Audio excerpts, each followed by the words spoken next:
다니엘서 9장 말씀을 잠깐 보십시오. 다니엘서 9장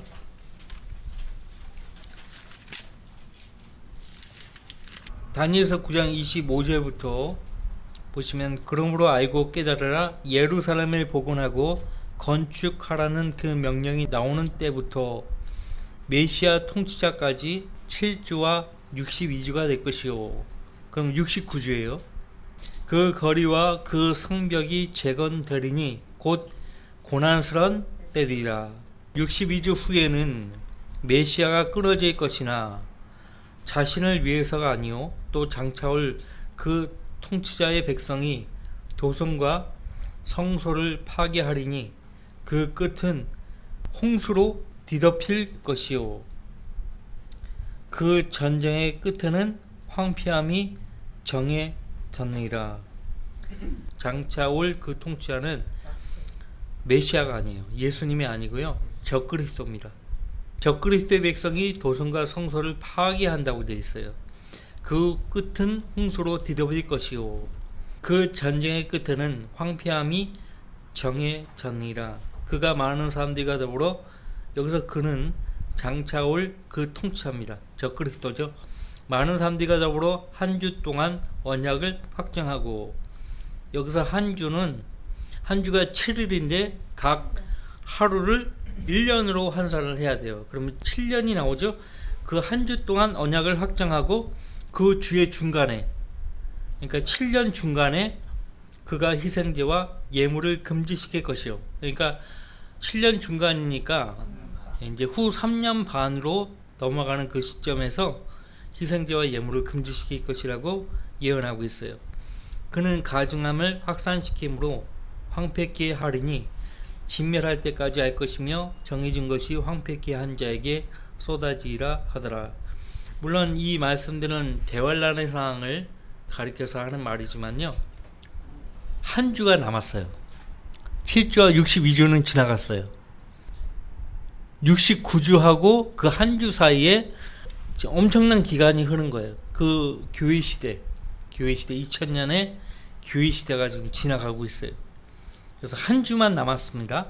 이제 한 주가 시작되는 그쯤, 그 한 주가 언제 시작되는 것인가 하니까 교회의 휴거로 시작되는 거예요. 휴거라는 단어가 삼위일체라는 말과 더불어 성경이 나와 있지 않아요. 성경이 나와 있지 않지만 휴거나 삼위일체나 성경이 지지하는 성경적 교리예요. 휴거라는 말은 영어로 랩처인데 이것이 라틴어에서 나온 거예요. 라페레라는 라틴어에서 나왔는데, 한 장소에서 다른 장소로 운반하다, 그런 의미를 가지고 있어요. 한 장소에서 다른 장소로 운반하다, 라틴어 라페레라는 단어에서 유래한 말이에요. 휴거. 그러니까 휴거라는 단어가 성경에 나와 있지 않아요. 그러나 데살로니가전서 4장에 끌려 올라간다는 말이 나오잖아요. 끌려 올라간다, 그것이 이제 휴거거든요.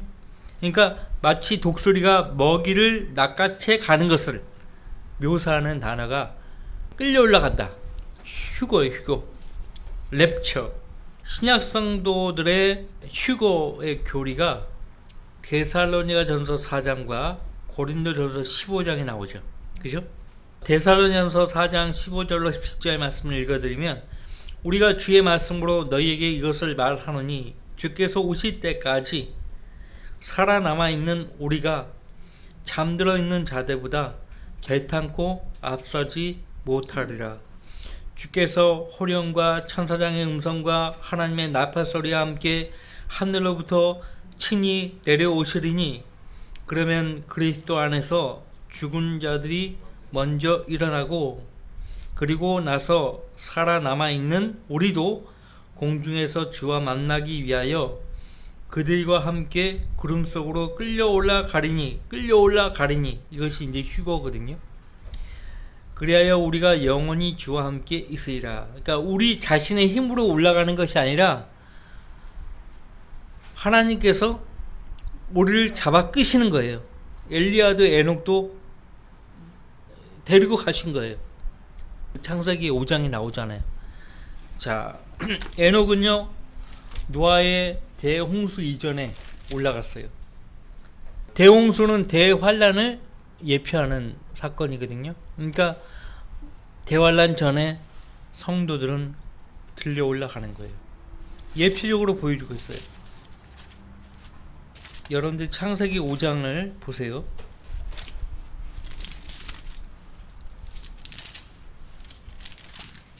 창세기 5장 하나님께서 데려가셨다라고 말씀하고 있어요. 그러니까 우리 힘으로 올라가는 게 아니에요. 우리 힘으로 올라가는 것이 아니고 하나님께서 데리고 가시는 거예요. 우리를 옮기시는 거죠. 이 지상에서 저 하늘로 옮기시는 거예요. 창세기 5장 21절 말씀부터 에녹은 65년을 살고 무두살라를 낳고 에녹은 무두살라를 낳은 후 300년을 하나님과 동행하며 아들들과 딸들을 낳았으며 에녹의 모든 나이들이 365년이었으며 에녹은 하나님과 동행하다가 없어졌더라. 이는 하나님께서 그를 데려가셨습니다. 하나님께서 그를 데려가셨습니다. 365년을 살았어요. 에녹이 더. 유대인의 한 달은 30일이에요. 유대인의 1년은 360일이에요.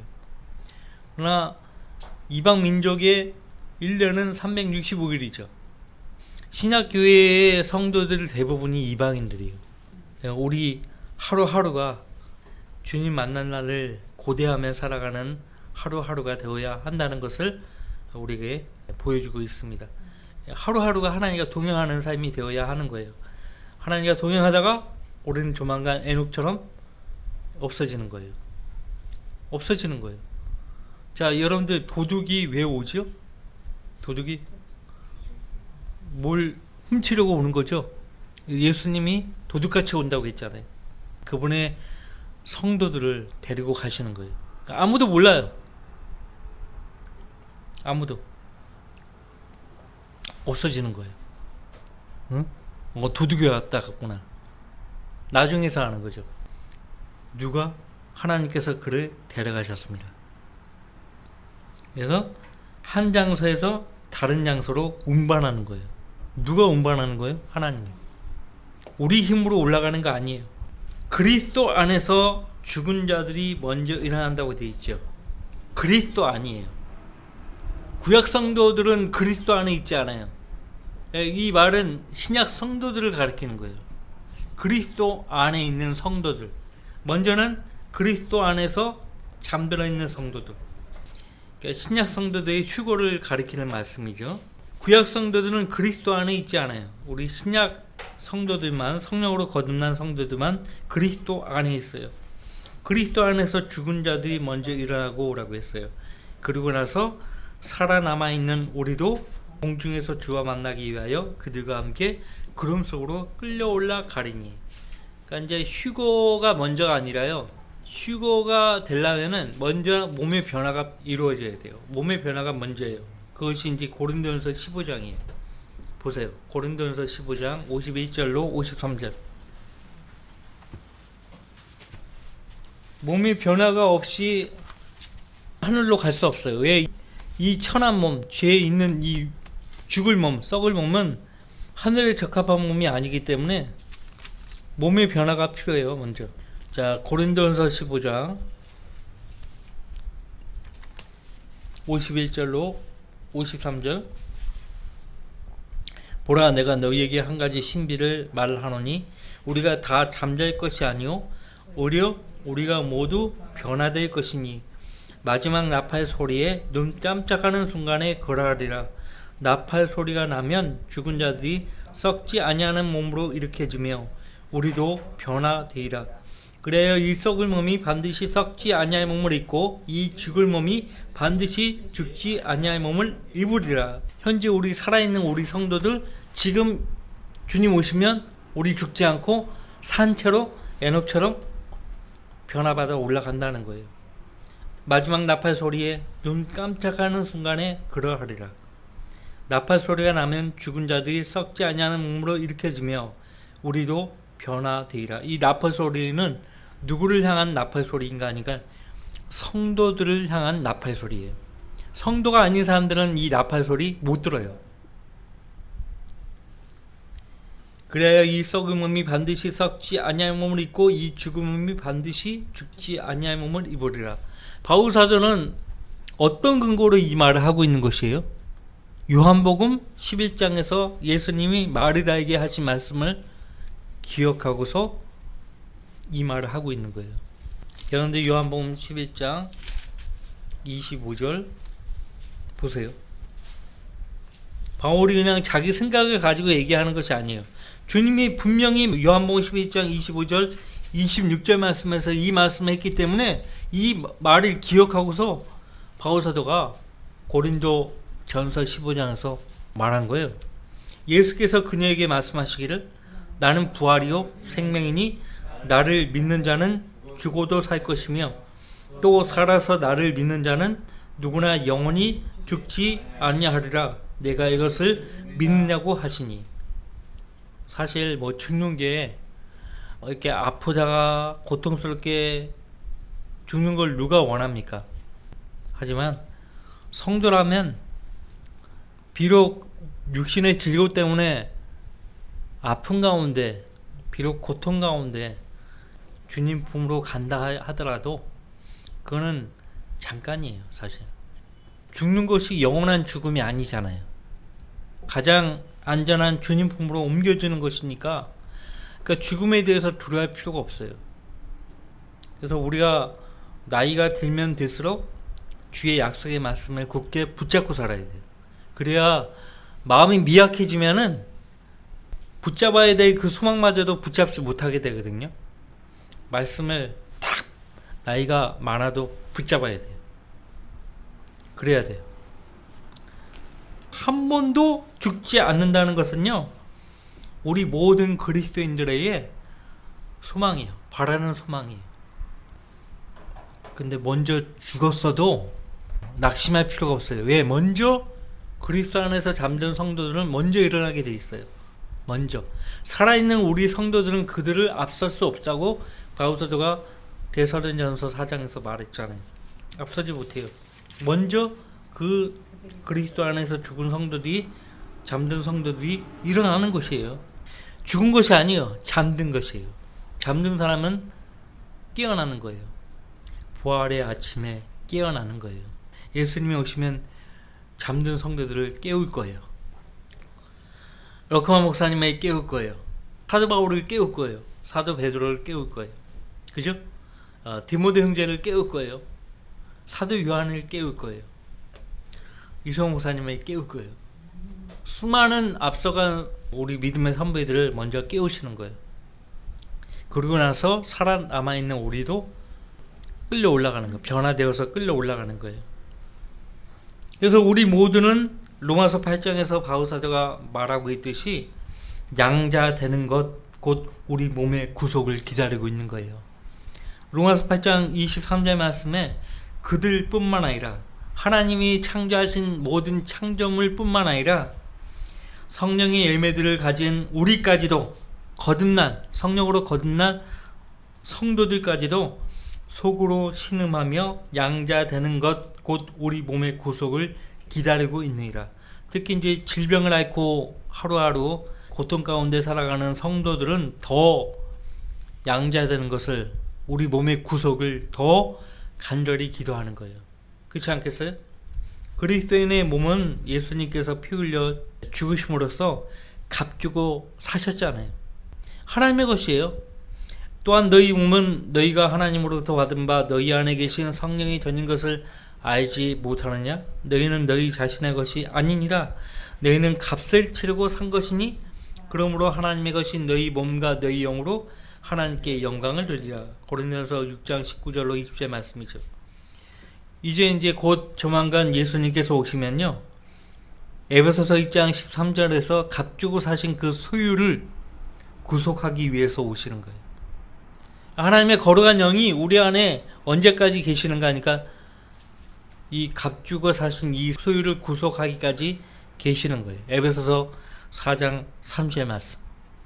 그러니까 구속의 날까지 하나님께서 성령으로 인쳤기 때문에 그 성령을 슬프게 하지 말라고 바울 사도가 권면하고 있죠. 이 몸이 값주고 사신 소유예요.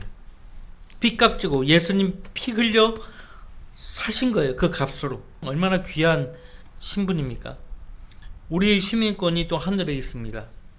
우리의 시민권은 하늘에 있으므로 우리가 그곳으로부터 오실 구주이신 주 예수 그리스도를 기다리고 있으니, 기다리고 있습니까?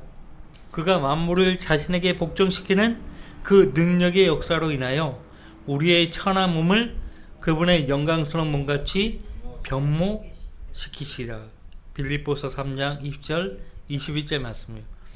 그때까지는 우리가 이 세상에서 타국인이요 순례자같이 살아가는 거예요. 우린 이 땅에서 어디 뭐 안주할 곳이 없어요. 우린 잠깐 지나가는 거예요. 나그네예요. 순례자예요. 이 세상 사람들 입장에서는 우리가 타국인이에요. 우리의 시민권은 저 위에 있는 거예요. 이 땅의 시민권은 의미가 없어요. 부활한 몸과 변화된 몸은 예수님과 같이 되는 거예요. 33세 반의 남성의 몸이 되는 거예요. 여성이고 여기 어린아이고 나이 많은 분이고 다 관계없어요. 부활을 하게 되면요 예수님과 똑같은 몸으로 변화가 되는 거예요. 방금 빌립보서 3장 21절 말씀 읽어 들었죠? 그분의 영광스러운 몸같이 변모시킨다고. 그죠? 요한일서 3장 2절로 4절 말씀에도 우리가 그분과 같이 된다고 되어 있어요. 그분과 같이 된다고. 우리가 하나님의 아들의 형상으로 일치하게 하시려고 하나님께서 우리 각자를 그리스도 안에서 예정하셨다라고 로마서 8장 29절에서 말하고 있어요. 그분께서는 미리 아신 자들을 자기 아들의 형상과 일치하게 하시려고 또한 미리 정하셨으니, 이 지상에서 예수님의 형상과 일치가 될 수가 없어요. 여러분들 늙고 병들고 썩으면 썩었지, 우리 겉사람은 날마다 썩어진다고 돼 있잖아요. 예수님과 같이 그 형상이 변화된다는 말은 성경 어디에도 없거든요. 우리가 예수님과 같이 이렇게 예수님이 하신 명령에 절대적으로 복종하고 살고 그러면 어느덧 예수님과 같은 모습으로 변화된다, 그런 말은 성경에 나와 있지 않아요. 언제 예수님과 똑같은 형상으로 변화가 되는가 하니까 우리가 휴거될 때예요. 그걸 그리스도 안에서 예정했다라고 로마서 8장 29절은 말하고 있습니다. 예수님은 도둑같이 오시는 거예요. 예수는 밤에 도둑같이 오신다고 했어요. 그러니까 휴거는 선별적으로 이루어지는 거예요. 세상 죄인들로부터 믿는 성도들을 분리하시는 거예요. 누가복음 17장에 예수님 하신 말씀이에요. 거기 보세요. 휴거는 한날 한시에 이루어지는 거예요. 지구가 둥글다는 것을 입증해 주는 말씀이기도 해요. 누가복음 17장 34절로 35절.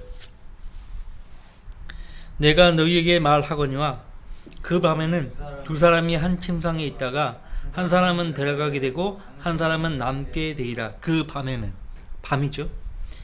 35절. 두 여인이 함께 맷돌을 갈고 있다가 한 사람은 데려가게 되고 한 사람은 남게 되리라. 맷돌을 간다. 아침일 수 있어요. 또 두 사람이 들에 있는데 한 사람은 데려가게 되고 한 사람은 남게 되리라고 하시니라. 들에 있어요. 낮이죠. 그러니까 이 데려가시는 이 휴거는 한날 한시에 이루어지는 거예요. 어느 나라에서는 밤이 될 수 있고 어느 나라에서 아침이 될 수 있고 어느 나라에서는 한낮이 될 수 있는 거예요. 한날 한시예요. 왜? 지구가 둥그니까요. 자, 휴거와 재림을 구분할 수 있어야 돼요. 어떤 사람들은 휴거와 재림을 구분을 못합니다. 휴거는 예수님께서 그의 몸인 교회를 위해서 오시는 거예요. 위해서 오시는 거예요. 누구를 위해서 오신다고요? 교회를 위해서 오시는 거예요. 신부를 위해서 오시는 거예요. 재림은 지상재림. 지상재림은 그의 신부인 교회와 함께 오시는 거예요. 어디로? 이 지상으로. 이 지상으로. 그러니까 위하여라는 말과 함께라는 말의 차이를 구분할 수 있어야 돼요. 바울 사도가 고린도 후서 11장 2절 말씀에서 너희를 한 순결한 처녀로 그리스도께 바치려고 한다라고 말한 바 있어요. 그래서 휴거는 이 시대와 또 이 세대에 있어서 가장 놀라운 사건이 되는 거예요. 그러니까 주님의 호령, 천사장의 음성, 하나님 나팔 소리는 그리스도 안에서 잠든 성도들과 현재 살아있는 성도들 외에 다른 사람들은 듣지를 못해요. 구별을 못해요. 절대 구별할 수가 없어요.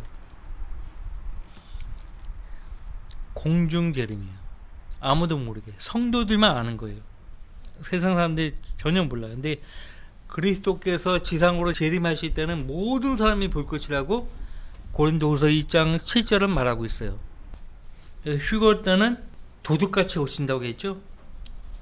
도둑은 목적한 발을 이루면은 떠나요. 그죠? 그렇기 때문에 예수님은 휴거 때 오셔서 그분의 거듭난 자녀들만 데리고 가시는 거예요. 이것을 구약 성경에서 우리에게 조금 보여주신 거예요. 솔로몬의 노래에서 보여주신 거예요. 신랑과 신부의 대화가 나오죠. 솔로몬의 노래에 휴거를 묘사하는 말씀들이 나오는데 대표적인 말씀이 솔로몬의 노래 2장 8절부터 13절까지예요. 읽어보지 않겠습니다. 자신의 신부를 만나기 위해서요 공중에 오셔가지고요 창문으로 들여다보며 창사를 통해 몸을 내 보이시는 주님을 우리가 보게 되는 것이에요.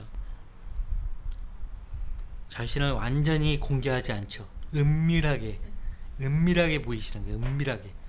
은밀하게 자신을 계시하시는데 누구에게만? 그분의 신부에게만 보이시는 거예요. 비밀스럽게 오시는 거죠. 근데 지상재림은 비밀스러운 일이 아니에요.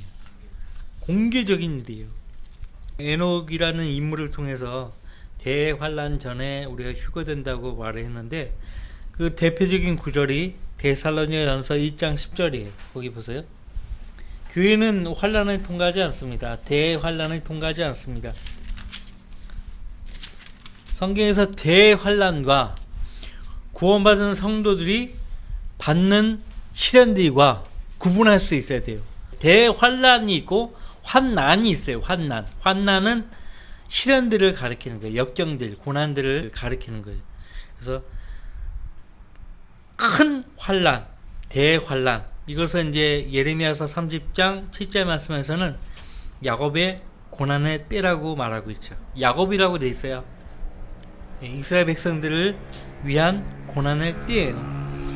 데살로니가전서 1장 10절 말씀에 하나님께서 거기 보십시오. 1장 13절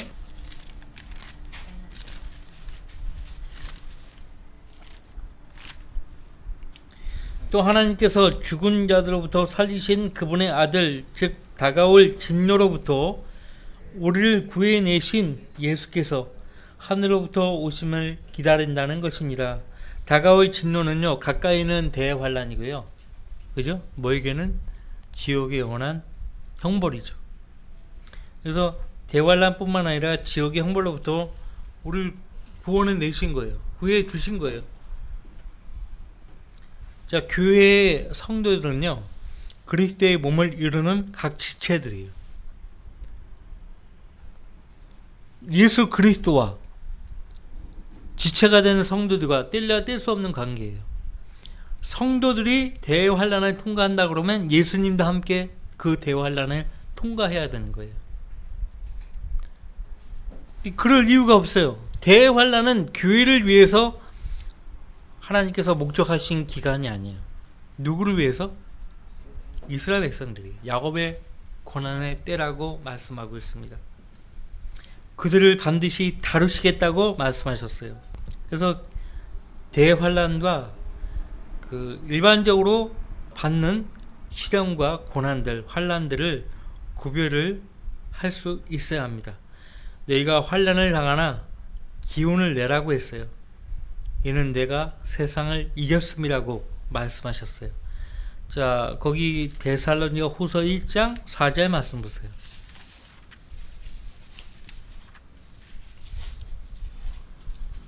일반적인 시련과 박해예요.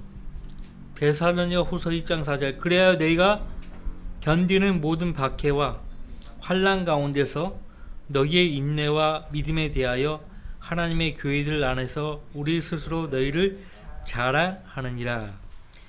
박해와 환난, 대환난이 아니에요. 그래서 그리스도의 몸인 교회가 하나님의 진노를 받아야 될 이유가 없고요. 야곱의 고난의 때에 참여할 이유가 전혀 없어요. 거듭난 성도들이 보호받는 것은요, 하나님 약속이에요. 하나님 보호해 주실 것을 약속하셨어요. 거기 데살로니가 전서 5장 9절 말씀 보세요.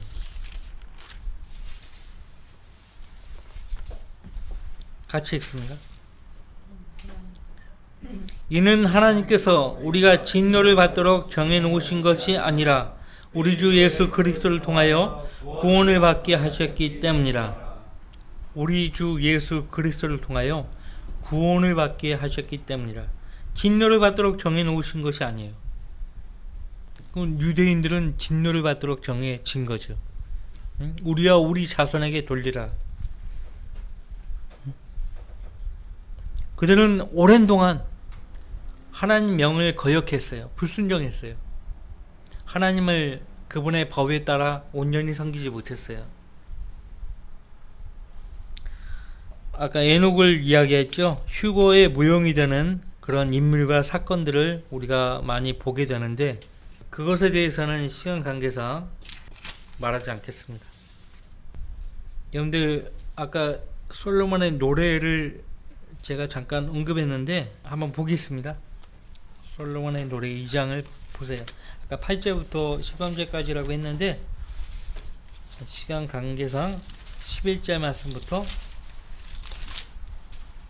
보세요. 보라, 겨울도 지나고 비도 그쳐 사라졌으며 땅에는 꽃들이 피고 새들이 노래하는 때가 왔도다. 삼비디기의 소리가 우리의 땅에서 들리는도다. 무화과 나무는 푸른 무화과들을 내고 포도농구는 부드러운 포도로 좋은 향기를 내는도다. 나의 사랑 나의 어여쁜 자야 일어나 떠나자 하였도다. 떠나자, 그죠? 휴거죠. 휴거 때는 봄에 이루어지는 것이에요. 유대인들 입장에서는 오순절 때가 될 것이에요. 오순절 때는 성령께서 오신 때 아닙니까? 휴거 때도 오순절 때예요. 성령께서 오신 때가 오순절 날 오셨어요. 사도행전 2장 보면, 그죠?